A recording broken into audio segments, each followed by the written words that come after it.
How's it going, everybody? Welcome to the Cold Hard Truth podcast. I'm David Medina, here with a special guest. Well, he's not special to me this time because I'm kind of ticked at him. Representative Travis Nelson out of the Portland. What district is it? What number? House District 44, North and Northeast Portland. He's back with us. Last time he was with us, we had some really good discussions. We talked about Trump. We talked about the election integrity. We talked about the transgender issue, parents' rights, and everything. And you said some things in there. Transgender issue. Wow. Okay. Well, transgender, whatever. I call it an issue. Still dehumanizing trans people, David. All right. Well, listen, you told me some things back in that podcast that turned out to be either not true or you weren't as fully truthful with me personally. So I don't know. I have a clip I want you to watch from that. Do you want watch a clip real quick, and then we'll talk about it. Take the power away from the parents, and you say, no, actually, government and the teachers, and we know what's best for your kid more than you. That's so wrong. Well, that's not exactly what I'm saying. I mean, in general... You're saying that kids should hide their pronouns.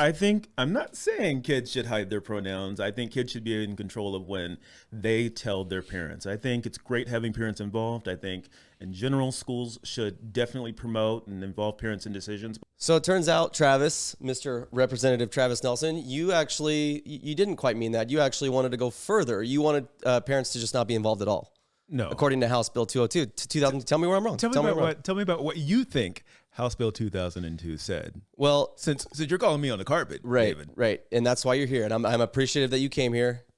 I think we have a good rapport, but we need to talk about some things because I'm pissed off as a parent.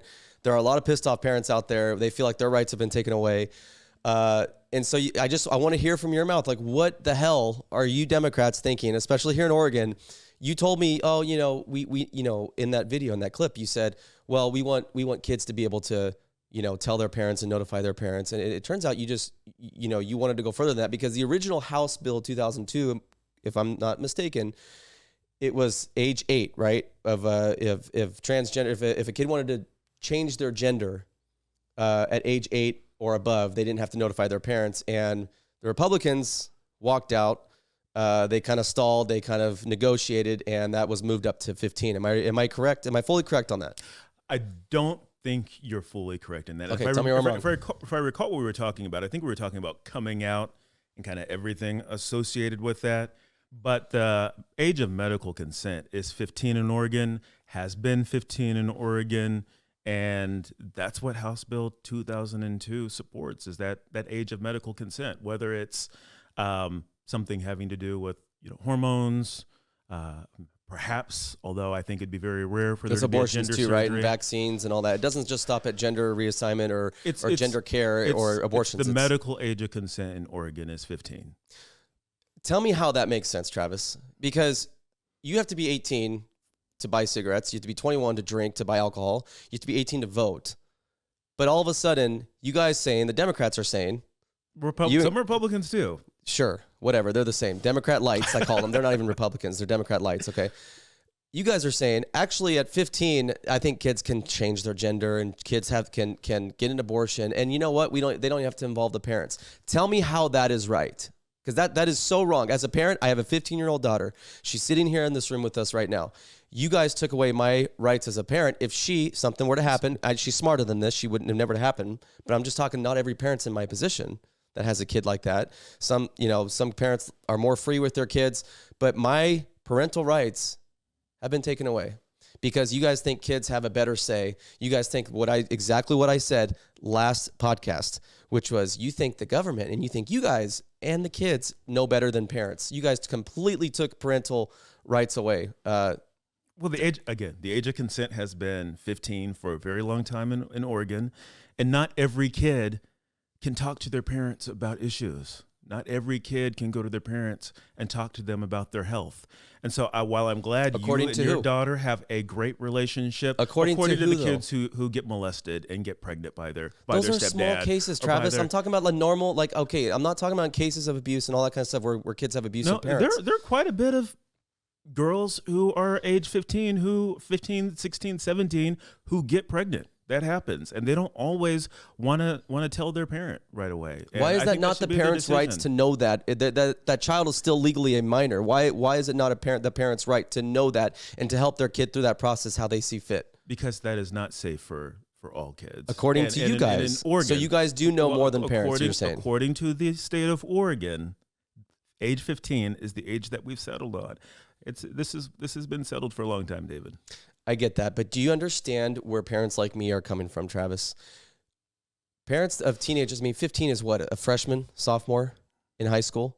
Yeah. Okay, High school age. so you guys are putting all of these decisions, these medical decisions, you guys guise it under medical care and medical, It's not guys. It's it medical absolutely care. is, guys. It's medical. Well, we're gonna have to agree to disagree there, though, Fair enough. right, David? Fair enough, but I had this debate for 6 months. I get in it. the long session with folks across the aisle, and I'm just trying to figure out, do you honestly believe that is morally right? Do you think it's right that a parent has no say over their sophomore or freshman, in some cases, decisions over their bodies when it comes to abortion, when it comes to, you think parents should be not included at all? Do you think the kids have that right to make that decision at that age?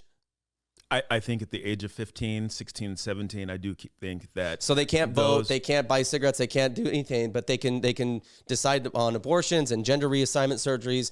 That's okay with you guys. Again, you want to go back to a small percentage of people.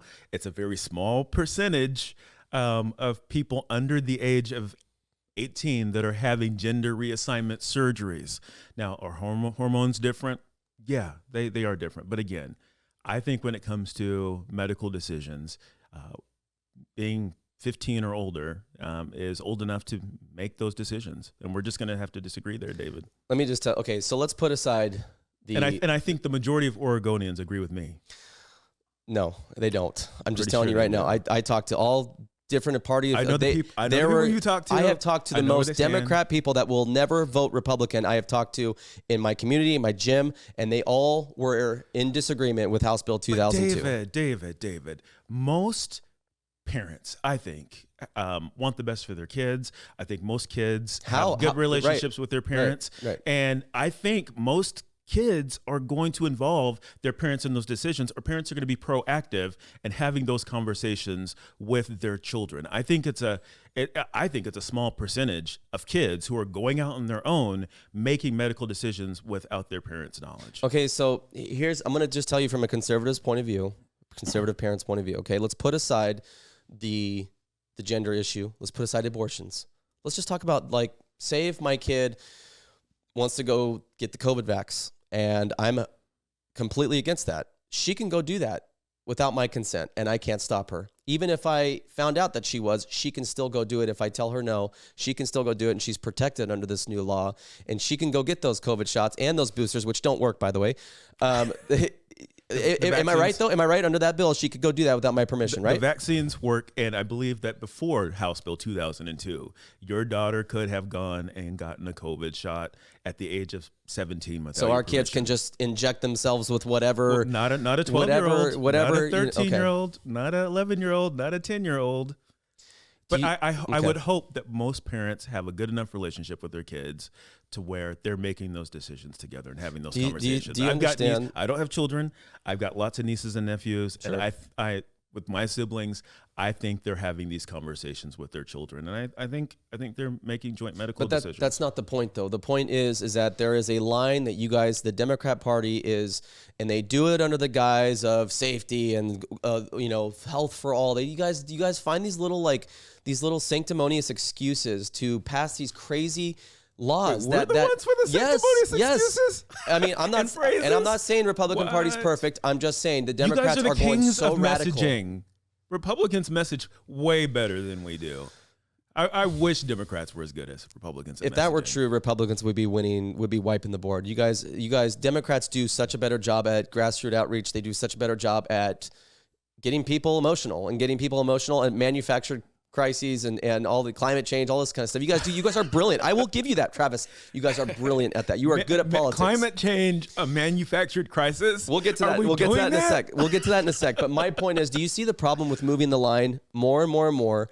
Oh, it's not 11, it's not 12. Well, It's going to be. What about in the future? Because you guys always say love is love. That's your favorite saying. Love is love, right? Love is love. Let people do what they want. I'm all about freedom. I'm all about letting people live the way. Love is love and let people do what they want are two different things. Well, I'm just saying letting people be as free as possible. I'm all for that. But what about like where's the red line? When does it stop? So what stops a, say, 45-year-old man from being with a 15-year-old boy or a girl and saying, well, I love that person and love is love. It should be about my feelings, because this whole thing, everything you guys are doing is about feelings. That is still against the law, right? And then that is illegal. Until a law gets passed to accept that, because love is love, right? Do you see what I'm saying? It's not black and white anymore. It's not a black and white world anymore. You guys are making it so gray to where we don't even know what is right and wrong anymore. You guys are blurring those lines, in my opinion. I disagree with you. I don't think we're blurring lines. I think we are doing the work that I think the majority of Oregonians want us to do. It's the reason why they put Democrats back in power. It's the reason why Tina Kotek won as governor, even though Christine Drazen was ahead in the polls. Going into the 2022 election, a lot of folks on my side, me included at times, were pretty sure that Christine Drazen was going to win. We thought that we were preparing for Democrats to lose the Senate, for Democrats to lose the House. How were you preparing? Were you guys going to riot or what? No, we were just mentally, many of us were just mentally preparing for it, right? For Republicans to take complete control of our state. Yeah. And then the Dobbs decision came down, and that changed everything. That helped you guys quite a bit. It changed everything, yeah. Helped you guys. I think if we had a better Republican nominee, we would have smoked you guys. I think Christine Drazen is a good person, and that is think she was such a bummer nominee. Coming from you. That is like literally just proved my point. Christine Drazen. She's a good person. I think sure she there are is. there are a lot of good Republicans that I serve with. Like I don't agree with them. Tim Knopp, disagree with him a lot on policy. He's never been anything but nice to me, though. Sure, you guys all work together. You're supposed to get along in that Capitol building. It would be a hard job to do if you didn't get along. I wish we can go down the list of how many times Republicans have voted with you guys on stuff that doesn't stand for conservative values, but it just shows you how much you guys are just killing it in the Capitol, man. So, I got to give credit where credit's due. Like, I grew up hating the Lakers. But at some point I had to be like, dude, that team was great. Kobe's great. Got to put some respect on it. I can't stand your guys' policies. I can't stand where you guys stand on certain issues, because I think it's so dangerous to this country.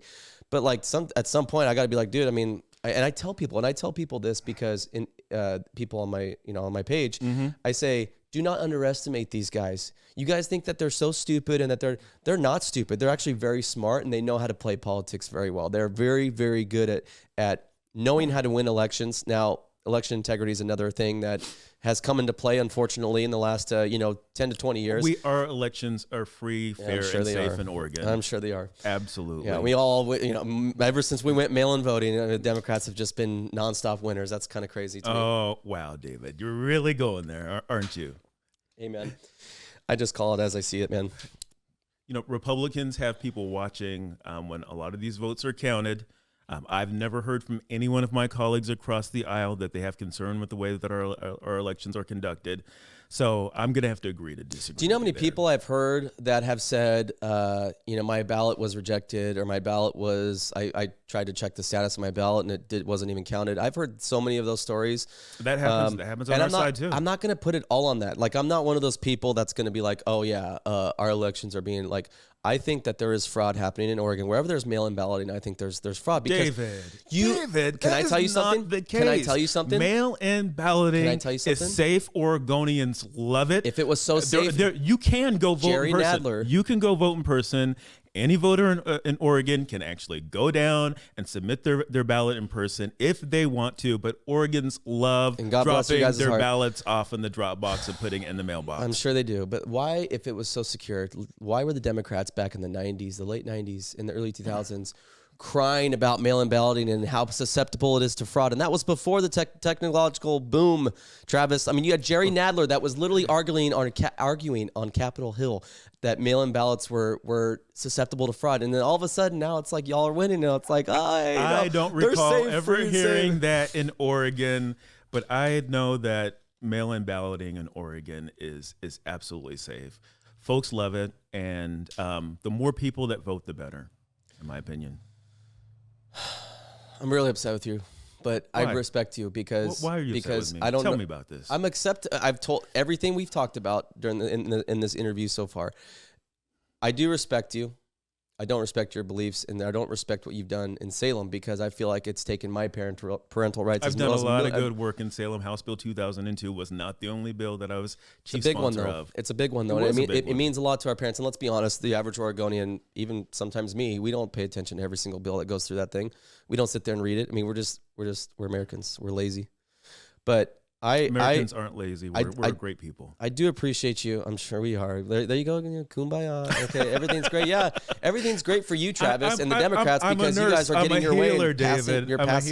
You're passing all these laws. You're winning elections. You're governing Tina Kotek. I mean, of course you love America right now. But you know us people like in rural Oregon, like these dudes that are starting the Greater Idaho movement, there are a lot of Oregonians who do not feel the same way. They do not feel like Oregon's been great. You have to understand, and you do realize that, right? I mean, there are a lot of people, man.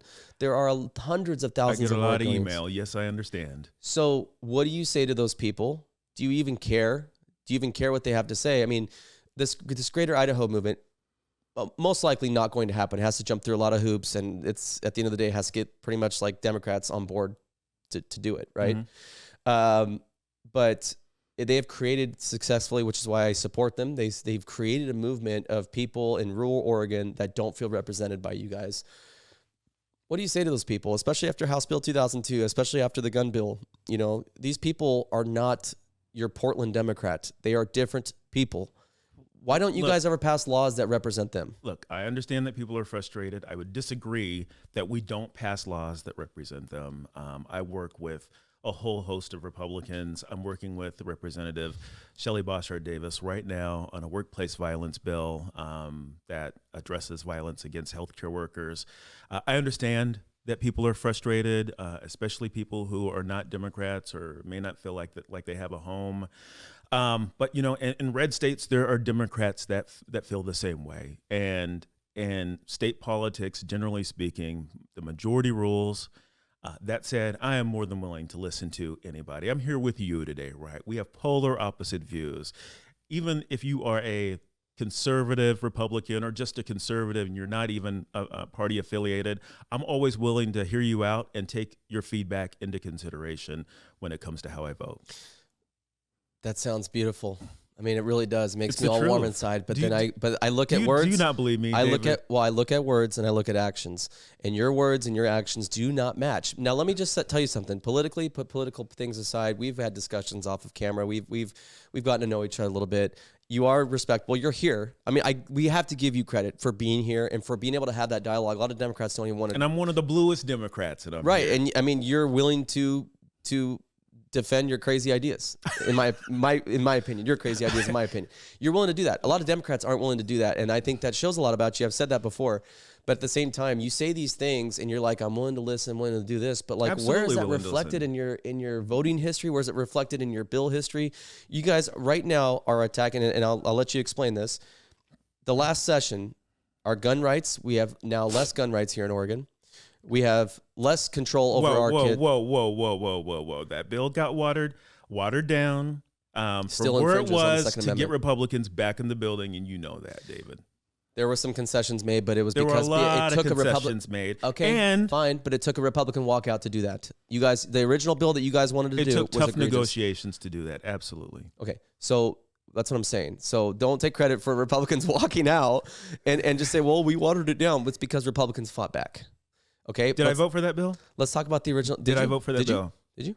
Yes, I did. I voted for that bill. Okay. But I mean, that was part of the negotiations. It was either that or kill the session. I was not involved in the negotiation personally. Yeah. But yet I voted for a bill that I did not think went far enough. So look, as a conservative that's going to hear you and is going to hear this interview, they're going to say, man, he seems like a good guy. Seems like a really nice guy. He came here, is talking to David, giving us his time, giving everybody else his time. I love how you use those words. No, what I'm saying though, what I'm saying is people, they want to believe that, but when they see your actions on the last session, attacked our gun rights, you attacked our parental rights, you guys continue to tax us to hell and back. The Democrats just love taxes for some reason. I don't know why.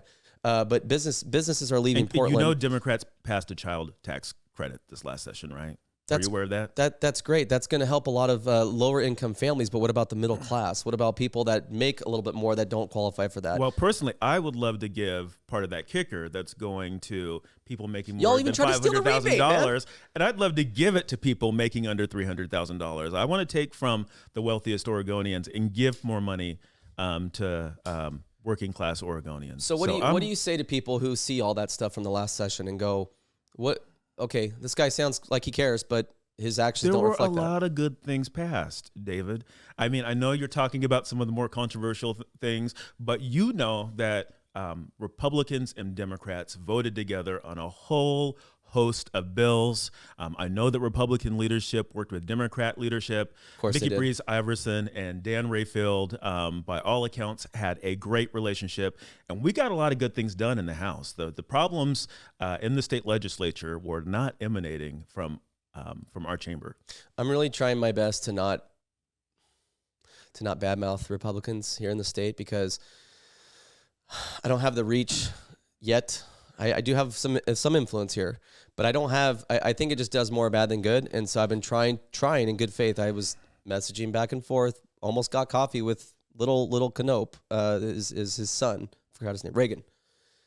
I'm trying as a Christian man. I'm trying to have peace. I'm trying to but at the same time, it's like you're scary to some people. It's really You're hard. scary to some people. It's real. You wouldn't be here if I was scary, but it's really hard to take some of these Republicans that you named off seriously when they just keep voting for things with you guys that don't represent my values, and we don't feel like they fight hard enough for our values, and they kind of just exist, and they kind of just hang out and say they're just happy to be part of the club, wear the pin, they're just happy to be there, and they'll fight on issues that aren't that controversial, and if it is controversial, what they'll do is they'll reword it so that it's not controversial. Like we just want us conservatives in Oregon, us true conservatives. We just want fighters, man. We want like what they have with you, what Democrats have with you to push their, crazy ideas. We want people to push our ideas too. That's all we want. And so anyways, I think districts across the state have people that represent them in Salem. If not, those people wouldn't keep getting reelected. I hope you don't get offended by me saying crazy ideas. I don't mean to offend you, but it's really hard to not think that a 15-year-old can have an abortion or gender reassignment surgery or treatments without parental consent. That is crazy to me. And if you would have said that 10, 20 years ago, you personally, in my opinion, would have thought that was crazy. I just think you would have. It was a different world back then. I think that a 15-year-old that's going through an abortion that just decides that she doesn't want to get her parents involved because she knows better. What if those parents were very supportive and were the best route for her, but the kid was like too ashamed and too embarrassed and robbed herself of getting those loving parents involved? That's what I'm saying. You guys took those options away, man. Most of the time anyway. I think that when those 14 or 15-year-old girls get pregnant, I think 8 or 9 times out of 10, they're having conversations with their parents, and their parents are going with them and helping them make the decision that's right for them. I think that's what's happening. I know you want to focus in on that 2% of all cases, David. It doesn't matter. That's just an accurate reflection of what actually happens, in my opinion. It doesn't matter what the accurate reflection is. It's that you guys have set the boundary. You guys have moved the red line back. You guys are continuing to blur those lines in gray. Oh, it's not 11, 12. And the next 5 years it's going to be, oh, it's not 8 and 9. It's like, when do we draw 15 has been the medical age of consent in 15 Oregon is for a not even long old time. enough to vote, Travis. It's been a long time. I think Republicans were even in power, and the age of consent was 15 in Oregon, David. All right. Well, I appreciate you sticking to your guns. I mean, we didn't come here to change each other's minds, but it has to be talked about because there's so many people that... And when it comes to gender-affirming care, the main thing that House Bill 2002 did was require insurance companies to pay for it. Those the tomboys that we grew up with. I mean, you were pretty close in age. We grew up and there'd be tomboys in our school, right? Yeah. I mean, I feel like those kids, just barely escaped what's going on today, because if you're a tomboy today, it's like, oh, well, am I now with social media and Democrats and all you guys chipping away and saying, well, if you kind of feel like you don't like doing girly stuff, then you might be a boy, and you might just change all this stuff about you, cut your thing off, cut your breasts off. I mean, honestly though, it's like we have... David, you're reaching. I'm not reaching, because tell me what age. You're a nurse, very, very intelligent when it comes to the medical community. I don't know why you stand behind the vaccines. I mean, come on, Robert Kennedy. Do you like? We're gonna talk about Robert Kennedy. Oh, I want to hear what you think about him. But when does a minor's brain fully develop? What age? At what age? Well, I think a lot of people would tell you that someone's brain, especially young What does men's science brains, say? don't fully develop until they're into their 20s, right? Is it ever a case where it's before that, before 20s? Is there ever a case where? I think people. But people I'm just talking are about all what does the different. scientific community say? Look, you're talking about sexuality. I think it's perfectly normal for people to question their sexuality. I think it's good that more people are questioning their sexuality and learning who they are earlier in life, rather than not doing it until later, by the time they have a wife, kids, or a husband and kids, and realize that that wasn't what was right for them. I think it's a good thing that young people are questioning who they really are and figuring themselves out early. There's one thing with questioning. There's another thing with letting them take life, like making permanent decisions on their bodies, whether it's surgeries or through And there are a hormone lot of blockers. medications and a lot of surgeries that have nothing to do with gender affirming care that have a long-lasting impact. And again, the medical age of consent in Oregon is 15 and has been so for quite a while. So the reason why I asked that about when does a brain fully develop, because it's like this is why laws are in place of like why you have to be 18 to vote, because the law says that we don't think that kids have that ability to make those decisions about politics, about smoking, drinking. We think that they need to kind of mature a little bit, but you guys are literally saying that that's the case still, but not if they want to change their gender. That's just really confusing me. It's really confusing to me. It's like, do I need to say it again? I'm not going to say the age of 15 is the age of medical consent in Oregon and has been so for a long time. Okay. I mean, I feel like you're missing my point, but you know what?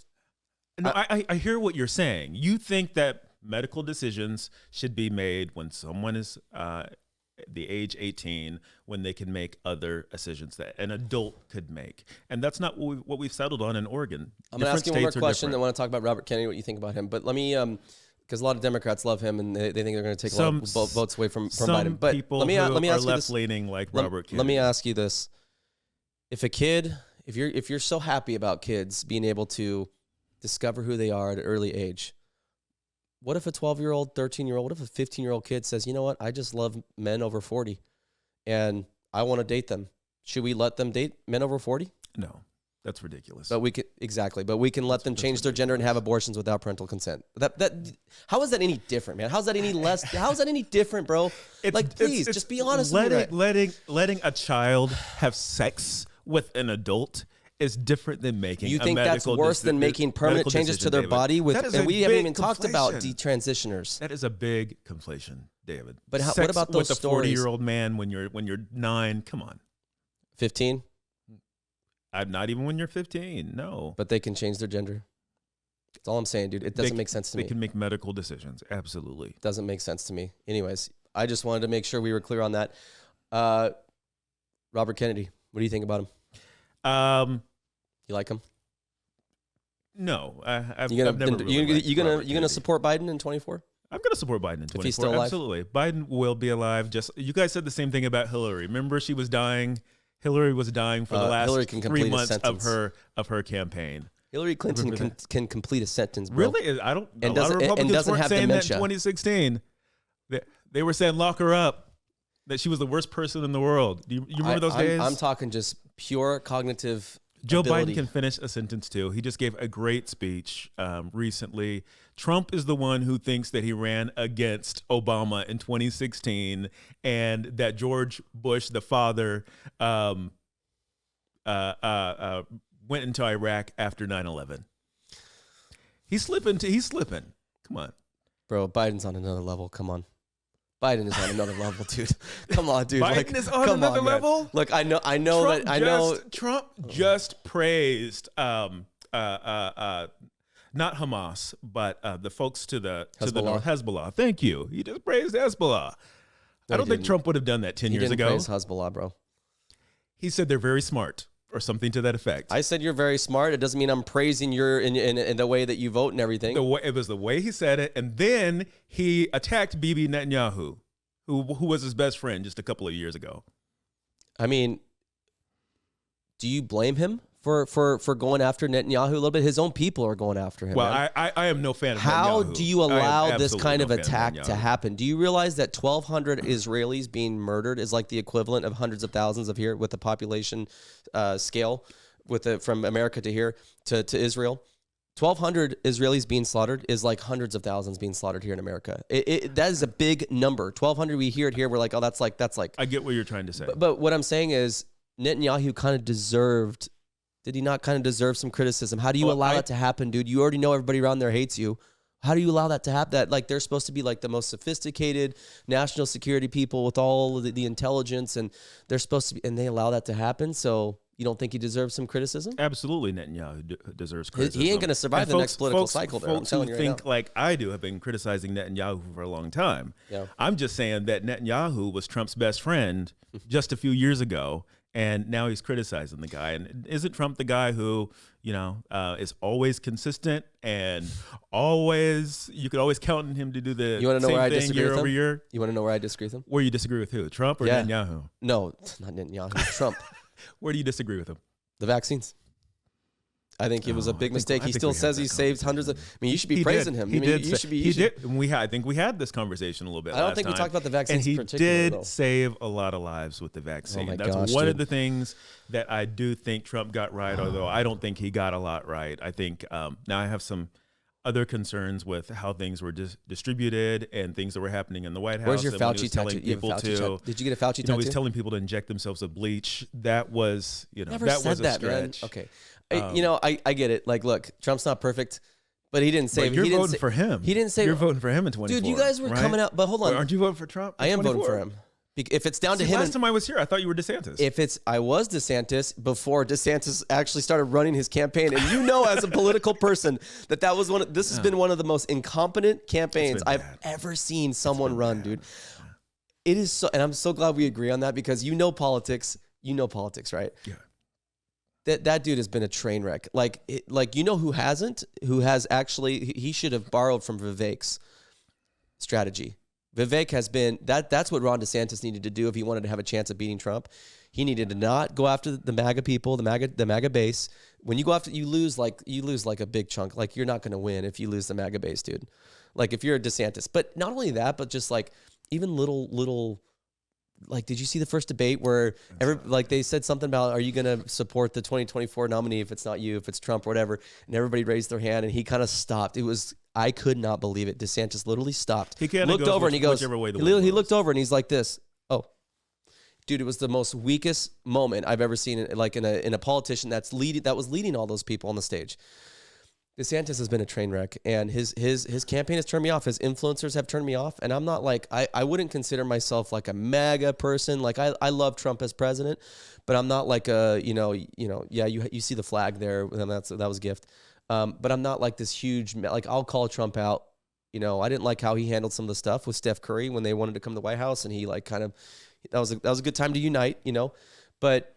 Yeah, overall, I like Trump, but yeah, dude, I mean, with all the indictments and everything, like all the way they're persecuting him, of course, dude, we can't let that happen. If that was happening to Obama, bro, I would be saying the same thing because if this was a witch hunt, just like against Obama. You guys made a national controversy out of Obama wearing a tan suit. Come on, man. There's one thing controversy. There's nothing indicting the guy and putting him in court and making him face prison time. Did do a few things wrong. You can't tell a public official that you need to just come up with X amount of votes to win an election. I mean, you can if you don't get caught. So let me. He didn't. I don't believe he did that. But let me ask you this. Tape. Let me ask you this. We've heard the tapes. It was Republicans who recorded him. Not like one Republican, but there were like multiple in the room recording this conversation with Trump. I don't think he meant like, hey, create me. David. Well, hold on. I don't think he meant like, hey, create me like 7,000 fake votes. I think he was just like, hey, the pipe burst, remember? Election night, the pipe burst in Georgia, stopped the count, right? Conveniently, right? And then the next morning, all of a sudden, Biden was ahead. And Trump was just like, look, you guys are doing all this like stop and go and recounting, just check, make sure all the ballots are accounted for. Make sure none got. I think that's what he meant. But anyways, I think that's. I think that we're not going to agree on that. But I think that's small potatoes of everything that's going on. Well, I think yes, I do. I think there are flaws with the Biden campaign. The number one reason why people say they don't want to vote for Biden is because of his age. It's because of the number. I think Trump's got to have a whole lot of other things to deal with. He's not that much older than Trump, Travis. It's because the guy can't freaking talk and he can't barely function. He looks like he's a zombie. That's not what people say in polling and in focus groups. Can you just be real with me real quick? Do you not think Joe Biden has a problem does he not have do you don't think he doesn't have anything wrong with him dementia? I don't think he has dementia. I've met him a couple times, David, and there are things he remembers about me, and I've met him only a couple times. He says the same thing to me every time I meet him about me being a nurse and about how he loves nurses and how nurses saved him and saved his son. He tried to sniff you? He has never tried to sniff me. No. Let me ask you about this. I want to go back to what you think about the whole... Real quick, I do think Trump's going to have to overcome the threat to democracy and what happened on January 6th. And I think he's going to have to answer for putting 3 Supreme Court justices on the court that overturned a person's right to an abortion. Because when I talk to a lot of people, when I bring that up, people don't even know that he is the reason why Dobbs happened. Donald Trump is to blame singularly for that. Well, I just see the abortion issue way differently than you. I actually used to be pro-choice. I used to think that in cases of rape, incest, whatever. But when I actually saw what happens when they abort a baby, I was like, there's no way I can just sit here and pretend like Democrats that that's not a living thing that can't feel that. I just can't. I can't get there. I can't get there. And it would be so much easier for me to get there because I wouldn't have to deal with all this. I wouldn't have to fight for it. And I would look kind of centric or centrist if I was still pro-choice. But I just couldn't do it, man. I saw this movie called Unplanned. I just can't get there. I just can't get there. You guys, y'all talk about science all the time, and it's just like but when it comes to babies being killed in the womb, it's like, oh, science doesn't exist. We're going to guise it under women's rights, women's choice. Dude, there's a living thing. So why does someone get charged with manslaughter in 2 counts if they run into a drunk and they run into a woman driving that's pregnant and they count the baby that's in there as a murder or as part of the manslaughter? Why is that? How does that make sense to you? So like the law recognizes it there, but then we're just going to pretend like a baby's not dying when it's getting aborted? Like what the heck? Abortion should be safe, it should be legal, and it should be rare, right? And that's been my position for many years. I think that's the position of many other Democrats. You guys a woman has a right to have an abortion and make that decision. I don't think that's the place of the federal government to or even state governments to say that's something that should be banned. And I think that these Republican abortion bans that we're seeing across the country are having a horrendous impact on the health of women. They're driving OBGYNs out of states. I'm extremely concerned. I get it, and I totally understand it, but I just wish that you guys would be consistent with this whole get the federal government out of the doctor. When y'all just 2 years ago were trying to freaking mandate the vaccines against everybody, you guys fired healthcare workers, you fired state workers, you fired first responders because they wanted to make a decision. They wanted to be medically free. I wasn't an elected official then, but okay. But so did you support the mandates? I do think that people should have gotten the COVID vaccine. I think good things have been approached a little differently. You agreed that the federal government should have stepped in and told people to inject themselves with something, and they shouldn't have had a say in that. But women should have a right to kill a baby. We had thousands of people dying from a disease that was extremely communicable. I think that's different than looking back on it now, though. We now know this is not up for debate. We now know that these vaccines. What I'm about to say is not up for debate. These vaccines didn't stop COVID. It didn't stop COVID, and it didn't stop people from dying from COVID. It didn't stop people from getting sick. It didn't do anything. It did stop people from getting sick, David. There are lots of people did not die because they got the vaccine. I'm a nurse. I've been working with nurses for I've been a nurse for nearly 20 years. There are vaccine injuries. Do you recognize that? There are vaccine injuries. I mean, that's not a conspiracy. No, it there is, Travis. I'm trying to tell you, and because I know one of them, and one of them is my cousin. She got the Pfizer vaccine and got this Guillain-Barré disease, and had to learn to rewalk. She lost all feeling in her body. So I that's literally someone close to me, bro. Like that is happening. You know why we're not hearing about it? Because the media doesn't report on it. Because everybody's bought by Big Pharma. Go ahead. Not everybody's bought by Big Pharma. Actually, I don't take donations from pharma. So just so you know, although I don't think I can say that about folks across the aisle from me. Give it some time. Oh, trust me, I know. I'm Goes back to my last point of why Republicans in this state officials need to change. Well, you know I'm universal. Let's just wait till you run for Congress or wait till you run for something bigger. You'll get that. You'll be sucking at that Pfizer teat. Trust me. No, I'm good. No. Okay. You don't know me that well if you think that. You know, and I'm happy. Honestly, gosh, man, people are gonna watch this and they're gonna go, how can this guy even like sit here and laugh? But you guys don't even know, like, be in this position. This is what we need to get back to in America, is talking to people, no matter how crazy we think each other's ideas are. Having dialogue again needs to come back, because that's how we usually would find our common ground. I'm still hoping we can find common ground, because we haven't, because I just think that all the stuff that you're doing. But at the end of the day, it's like people found common ground over Pfizer money. Yeah, I wish you would just admit that Joe Biden has dementia, find more common ground. But anyways, all I'm saying is people are going to see this. They're going to be like, how can this conservative guy laugh and talk with you? You guys, like I said, try it with your neighbor that's Democrat. Try it with whatever, and you'll find that you'll get pissed. And we've been pissed. I mean, we've been putting each other in check here. But at the end of the day, it's like, we're still both human beings, and we got to talk about it, man. We can't just always be separate, not talking to each other, yelling. We have to have these discussions, and at the end of the day, we're not going to change each other's mind, but at least we had the discussion. Yeah, and it's healthy, and it's good, I think, to have that insight and learn why people feel the way that they feel.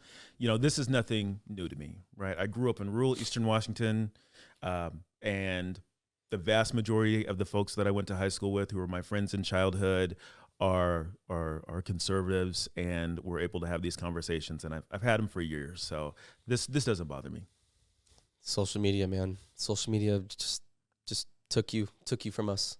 You could have been a great up and coming conservative. No. And freaking Vox. And now this and all these freaking liberal outlets got to you, man. I just know it. I'm no Ben Carson. I want to know what you think of the Hamas-Israel situation. Do you condemn Hamas? Absolutely condemn Hamas. I echoed Bernie Sanders right after the tragedy, and I think it's absolutely awful that went down the way that it did. All the innocent people getting killed? Absolutely. I think I don't think Hamas represents the Palestinian people, and I think what they did was absolutely awful, and I think they need to be held accountable. I think if Palestine had it there, that really, you say that you don't think Hamas represents Palestine, but I talked to a Palestinian in Portland over the weekend. He said, Hamas is all we have. They're all we have to defend ourselves and fight for our interests. Because they've gotten rid of everybody else. And that's what I'm saying is like I think that if the Palestinian people really weren't for Hamas, they would immediately came out and condemn them. They wouldn't even allow them, because what Hamas just did the other day was just insane. You're going in, you're just like slaughtering people at a music festival. You're slaughtering kids. You're just killing innocent people. It just like unprovoked. And of course, Palestinians go, well, it's not unprovoked because they've been oppressing us for years.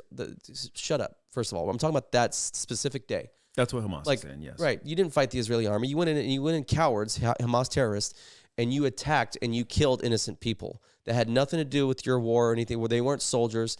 But I think Palestine, I think the Palestinian people, they have to be accountable too for allowing these people to represent them. And it's like that guy said, they're all we have. Then do something about it, man. But I think again, I think the focus needs to be on going after Hamas and taking Hamas out. The Palestinian people are innocent. I think that's a lot like saying, America was bad because Trump was president. Just because Trump was president and running the American government doesn't mean that all Americans agreed with Donald Trump. And I think that's that's probably similar to how a lot of Palestinians in Gaza and in the West Bank feel, because you got to remember there's two different places where there are Palestinian settlements. Have you been paying attention to conservative media or conservative social media right now? It almost makes me want to delete my apps. There's so much and it's like people can't. I feel like people can't be objective because they want these clicks, they want the likes, and so they're going to say something like, I've seen so many Christians that have been so anti-Jew and pro-Palestine. That blows my mind. How can you be a Christian? Like these people obviously don't know the Bible and what it says about the Jews, first of all.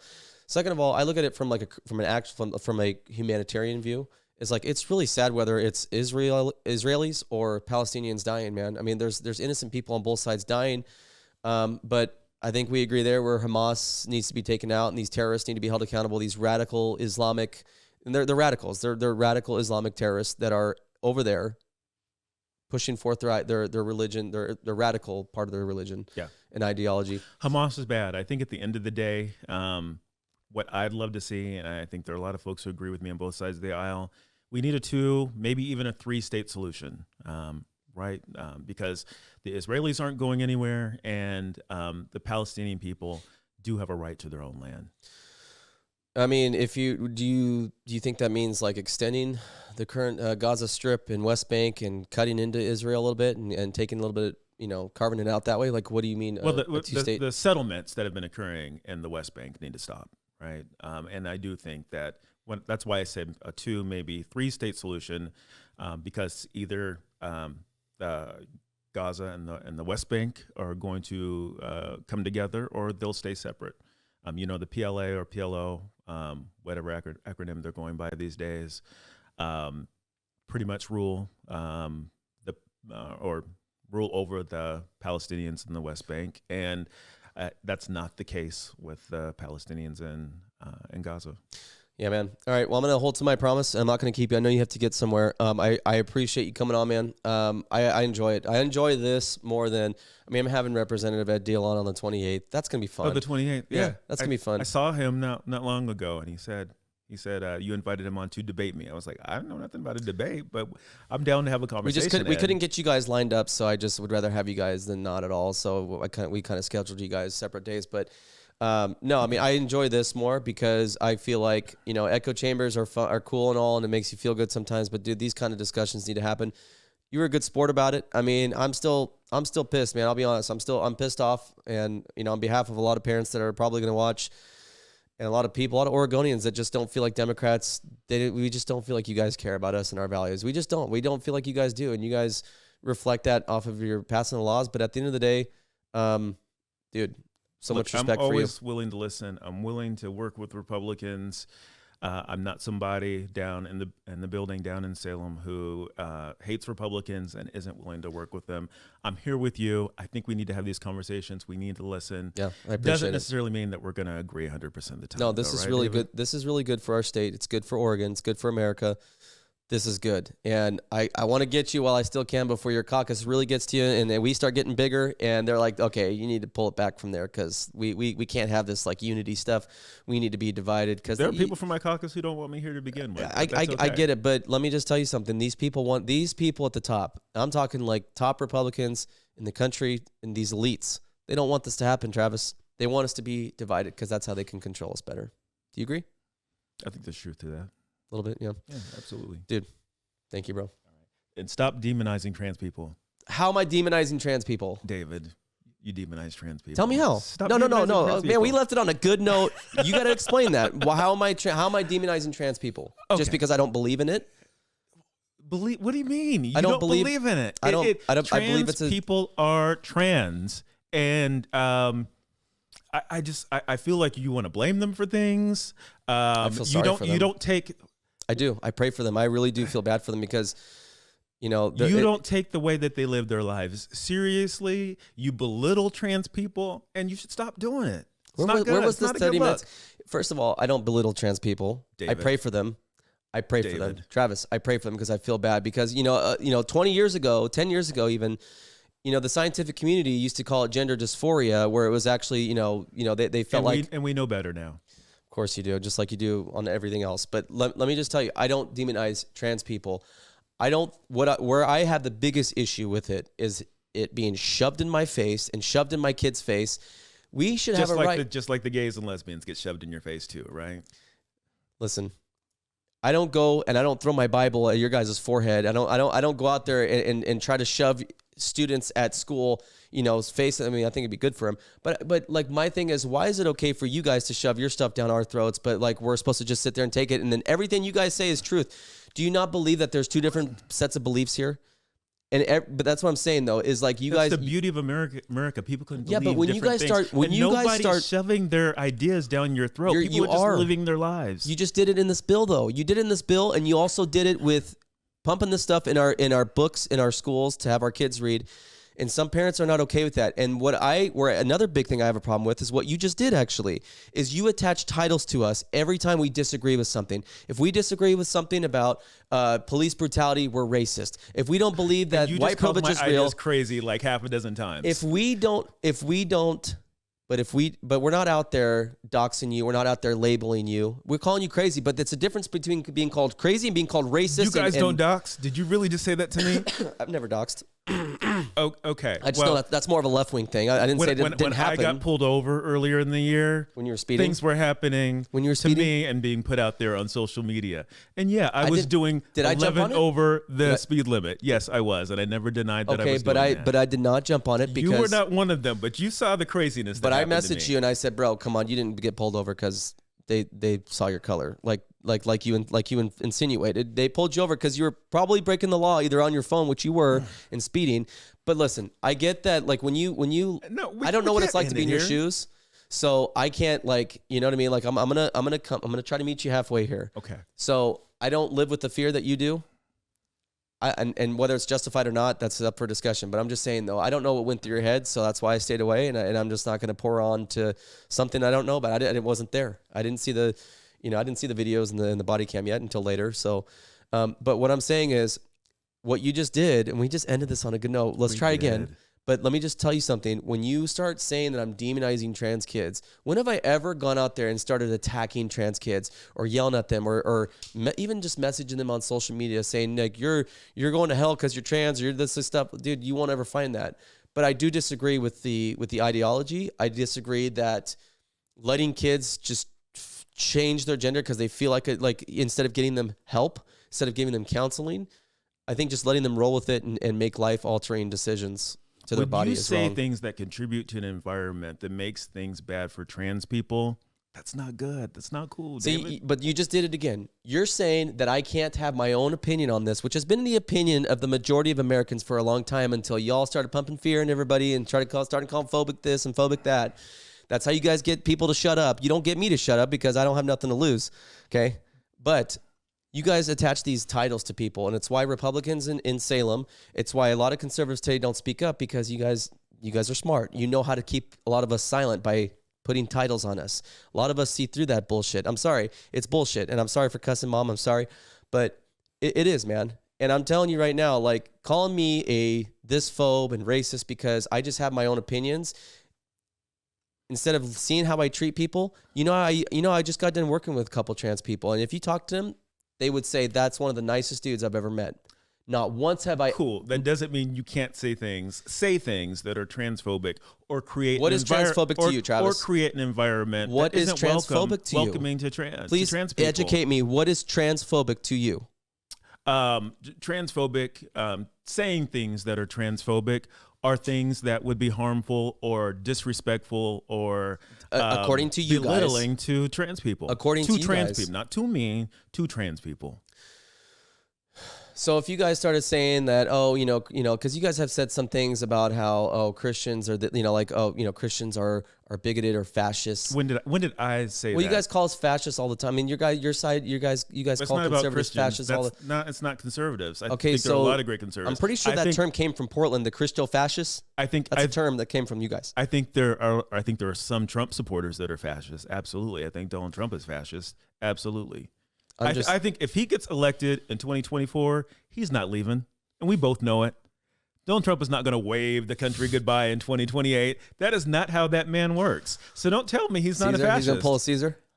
I think he absolutely would. And you cannot tell me with a straight face that you think Trump would just leave in 2020, January 2029, like it was no big deal. Come on. Look, man, I'm not a huge Trump boomer or a Trump homer, okay? I like Trump. I like what he did as president. I'm supporting him if it comes down to him and Biden. But I'm not going to sit here and defend every little thing. I'm not one of those people that makes an excuse for every single time Trump does something. I call him out too, okay?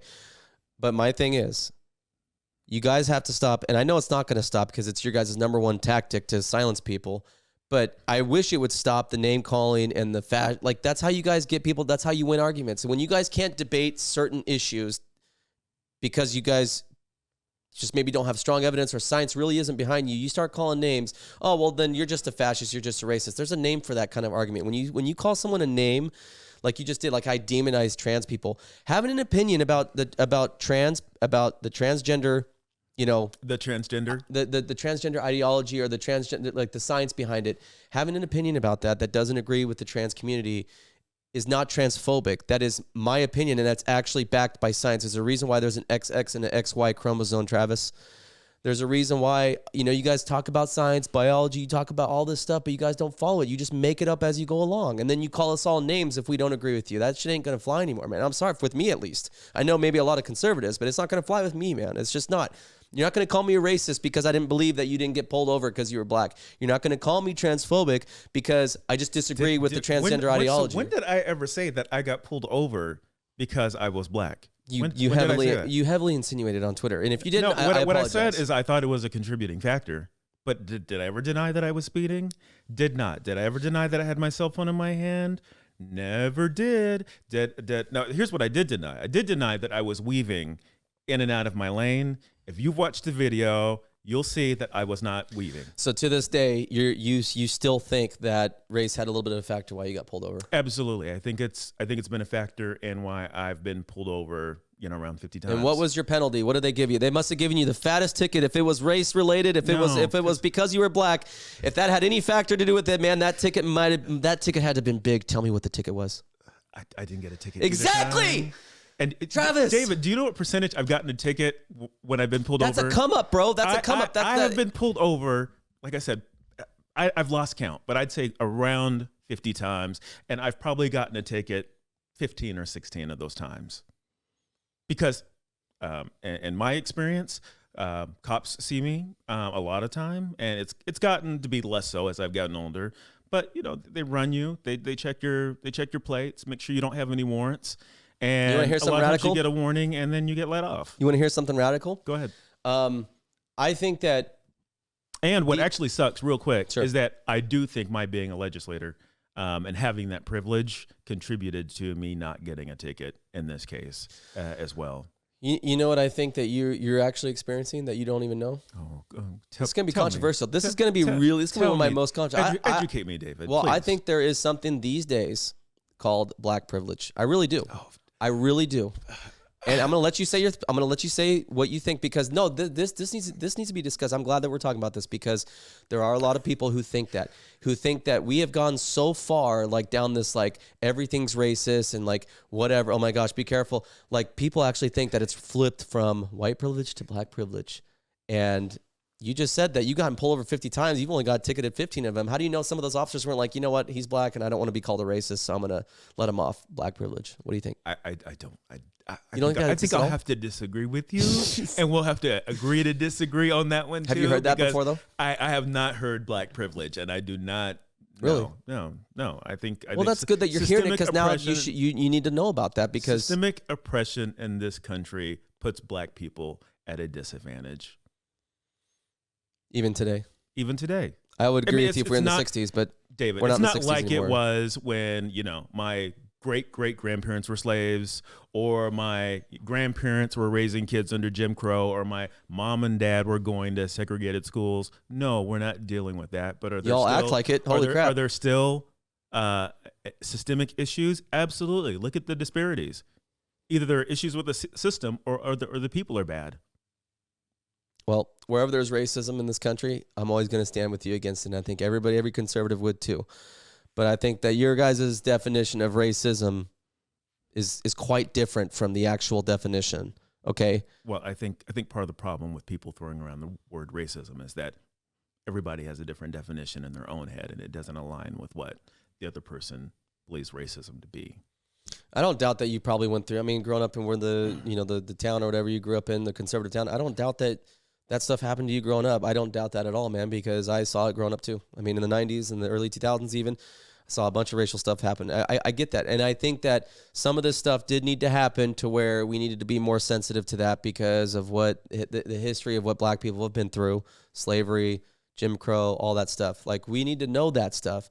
But to continue to use it as a weapon, as if it's still happening on that level today, is where I have to say, no, come on, man. Like, Come on. There are still significant racial disparities, David. I would love to know them. Policing. I would love to know. In being jailed. Black women die in childbirth, right? At 3 times, something like 3 times the rate of white women. Is that because of lack of health care? Is that what you're saying? Is that where?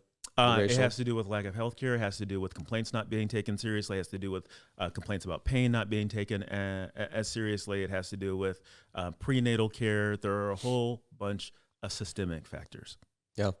Maybe next time we can talk about the problem in the Black community. I don't want to keep you any longer because, like I said, I want to get you out of here. I know you have to get home, but I definitely want to talk about the problem with the Black community in this country of, the fatherlessness, all that kind of stuff. I want to hear what you have to say about that because that is a problem. And the black on black crime stuff going on in Chicago, they're problems. And it's being chalked up to the white man's problem. There's a lot of white on white crime out there too, right? I know, but it's happening a lot. Just proportionally, it's happening like black on black. My point there, though, is the data shows us that the people most likely to be victims of crime are people who would have crime committed against them by people of their own race. Yeah. Yeah.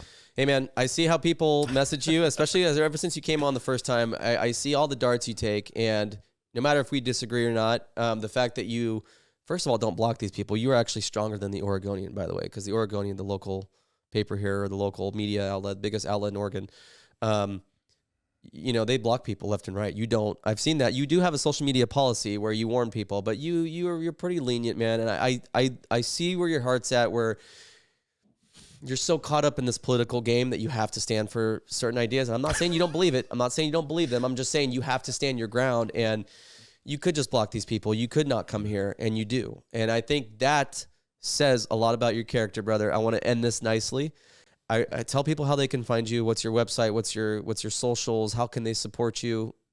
If they're a Democrat listening. Just Google me. If you're Democrat, Independent, or Republican that's looking at coming our way, you can reach me on Instagram, Twitter, Threads, Facebook, NelsonForOregon.com. Travis Nelson, House District 44, State Representative. David. Do you have any future aspirations for office? Is this it for you, or are you looking to go higher? I'm perfectly happy being the state representative for House District 44. It's a great politician answer right there.